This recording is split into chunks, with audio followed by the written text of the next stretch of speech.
David Gantt was an ordinary, poor man.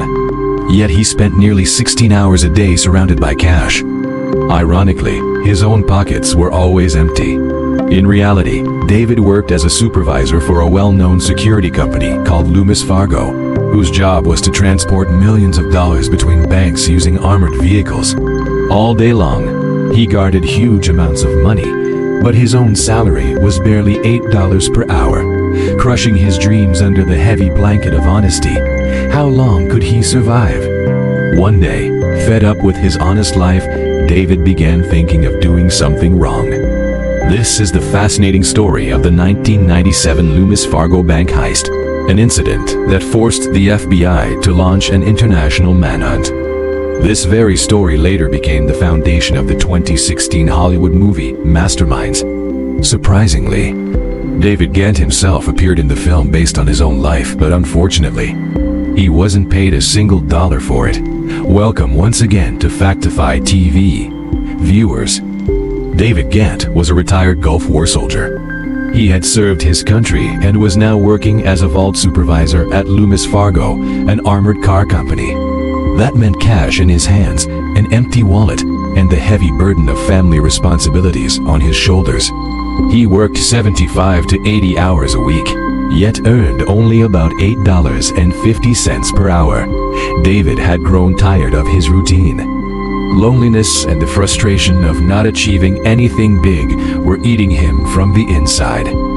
These circumstances created a strange restlessness in his heart, and eventually, wrong thoughts began to form. As soon as dishonesty entered David's mind, fate, or perhaps the devil, opened a new path before him. That path was Kelly Campbell. Kelly also worked at Loomis Fargo. She was sharp, bold, and mysterious. During work, she became friends with David, and they often met after office hours. Their friendship grew so strong that even after Kelly left the job, they continued meeting. One day, Kelly introduced David to her friend Steve Chambers, a small-time criminal who always dreamed of making quick money. When Steve found out that David was a supervisor of armored vehicles at Loomis Fargo, a dangerous idea was born in his mind: robbing the company. But to make the plan successful, David's involvement was essential. David, whose intentions were already weakening, found Steve's idea tempting. At first, David was terrified because he had never done anything illegal in his life. But Steve's convincing style slowly pulled him in. He showed David dreams of a luxurious, carefree life. David's frustration, Kelly's support, and Steve's greed together pushed David to a point from where turning back was extremely difficult. Then began the planning of this so-called master plan. Since Steve was only a petty criminal, Kelly had no experience, and David was completely new to crime. Their plan was so flawed that it could make a professional thief laugh. The plan was simple. On the night of October 4th, 1997, after duty hours, David would stay inside the vault, disable the security cameras, steal the tapes, load the cash into the company van, and escape. According to the plan, David would flee to Mexico with $50,000, because at that time this was the maximum amount allowed to cross the US border legally. The remaining cash would stay with Steve Chambers, and once things cooled down, David would return and the money would be divided equally. But the plan had a huge flaw. Why would Steve ever share the money later? Blinded by greed, David never thought about this. That night finally arrived. On October 4th, 1997, at 6 p.m., David sent the trainee staff home. He was alone and fully responsible for the vault. Nervous and scared, David entered the vault and disabled 2 security cameras as planned. He removed the cassette containing the recordings, but accidentally forgot to disable a 3rd hidden camera. This camera recorded the entire Loomis Fargo robbery for the next several hours, unaware. David began loading cash into the van. This time, he wasn't transporting counted money, he was emptying the entire vault alone. Most of the money consisted of $20 bills. Estimates suggest there were over 800,000 notes, more than 8,000 bundles. Loading them took a lot of time. For nearly 2 hours, David kept filling the van. After loading approximately $17.3 million, he unknowingly carried out the second largest cash robbery in American history. Overjoyed, David danced inside the vault. This dance was also captured by the third camera.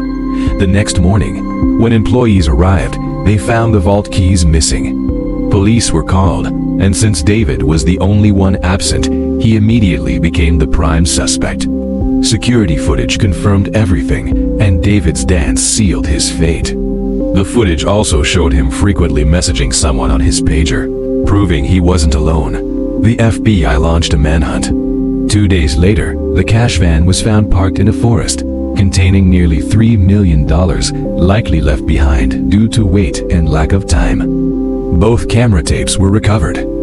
That meant David and his partners still had about $14 million, mostly in unmarked $20 bills. As planned, David fled to Mexico with $50,000 and stayed at a luxury beach resort. The FBI published advertisements offering a $500,000 reward for information. Calls flooded in. Most were false, but one call changed everything. A neighbor reported sudden wealth. That neighbor was Steve Chambers. Steve and his wife had bought a big house, a BMW, and luxury items. Bank investigations revealed large deposits made in $20 bills. The suspicion turned into certainty when the teller reported that Steve's wife asked how much money could be deposited without reporting it to federal authorities. The FBI wiretapped Steve's phone. In one call, Steve and Mike McKinney were discussing killing David to keep all the money. Mike was arrested and revealed everything, including David's location in Mexico. After 5 months of investigation, David Gantt was arrested on March 1, 1998, in Mexico. The next day, Steve Chambers, his wife Michelle, and Kelly Campbell were arrested in North Carolina. The FBI recovered 88% of the stolen money. Steve was sentenced to 11 years, David to 7 years. David was also charged for the missing $3 million. Even though he never spent it. In 2016, the movie Masterminds was made based on this story. David worked as a consultant but was not paid, as any earnings would go toward his debt.